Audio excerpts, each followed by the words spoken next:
চলতি বছরের ইংল্যান্ড সফরে দারুণ ফর্মে ছিলেন। 500-র বেশি রান করেছিলেন কেএল রাহুল। এবার দেশে ফিরেও স্বপ্নের ফর্ম ধরে রাখলেন কেএল রাহুল। আহমেদাবাদের ওয়েস্ট ইন্ডিজের বিরুদ্ধে খেলতে নেমে দুরন্ত সেঞ্চুরি হাঁকালেন ভারতীয় ওপেনার। মধ্যাহ্নভোজের বিরতির আগেই 100 রান পূরণ করলেন তিনি। অন্যদিকে হাফ সেঞ্চুরি করেছেন ভারতীয় অধিনায়ক শুভমান গিলও। চলতি বছরের শুরু থেকেই দারুণ ফর্মে ছিলেন রাহুল। চ্যাম্পিয়ন্স ট্রফির ফাইনালে গুরুত্বপূর্ণ ইনিংস খেললেন। গোটা টুর্নামেন্টেই ব্যাট হাতে বেশ ভালো পারফর্ম করেছিলেন তিনি। আইপিএলেও নতুন দলে অনবদ্য ব্যাটিং করেন। তারপর ইংল্যান্ড সফর, 5টি টেস্টে 532 রান করেন কর্ণাটকি ব্যাটার। 2003 সালের পর এই প্রথম কোনো ওপেনার ইংল্যান্ড সফরে গিয়ে এত রান করেছেন। তবে আইপিএলে ভালো খেললেও এশিয়া কাপের দলে রাহুলের সুযোগ হয়নি। ওয়েস্ট ইন্ডিজের বিরুদ্ধে সিরিজের আগে থেকেই অবশ্য রাহুলের ফর্ম ভালো।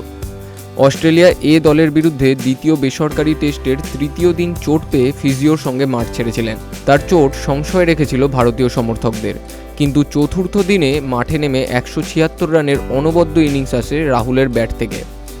সেই ফর্ম জাতীয় দলের জার্সিতেও ধরে রাখলেন তিনি। 190 বলে সেঞ্চুরি হাঁকান তারকা ব্যাটার। 12টি বাউন্ডারি দিয়ে ইনিংস সাজিয়েছেন রাহুল।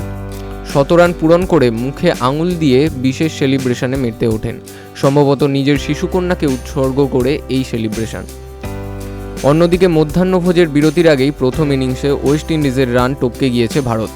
121 রানে 2 উইকেট হারিয়ে প্রথম দিনের খেলা শেষ করেছিলেন যশস্বী জয়সওয়ালরা। দ্বিতীয় দিনে ব্যাট করতে নেমে হাফ সেঞ্চুরি করেন গিল। প্রথম সেশনের শেষে ভারতের স্কোর 3 উইকেট হারিয়ে 218 রান, 56 রানের লিড রয়েছে। Bureau report, big news Bangla.